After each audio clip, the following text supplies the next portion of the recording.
Après la réunion d'urgence tenue à la présidence de la République, une autre se tient à la primature autour du chef du gouvernement de transition à l'effet d'étudier et chercher ensemble des voies et moyens avec les différents acteurs pour trouver des réponses urgentes à ce phénomène naturel.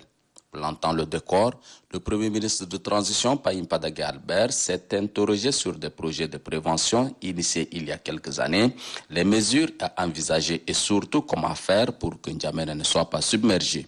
À toutes ces préoccupations du Premier ministre de transition, les membres du gouvernement et les autres acteurs présents à la réunion ont apporté des éclaircissements.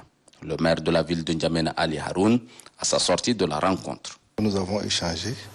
Nous avons expliqué les problématiques de la ville de N'Djamena, qui est dans une cuvette, que tout le monde le sait.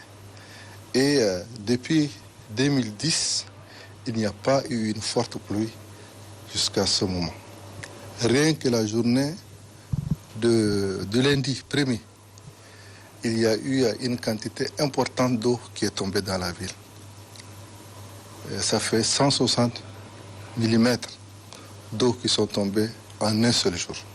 Et le gouvernement a pris toutes les dispositions pour nous appuyer, pour que nous puissions vraiment sauver la ville. Mais la situation de nos frères et sœurs qui sont en ce moment dans l'eau, dans leur habitation et tout ça, je crois que des solutions appropriées ont été prises et décidées par les plus hautes autorités du pays.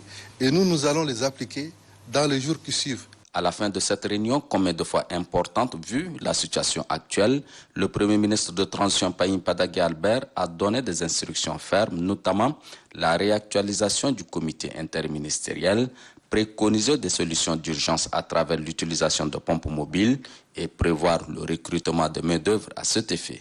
Tout compte fait, la réunion s'est convenue d'un schéma d'action rapide afin d'apporter une solution urgente à la situation.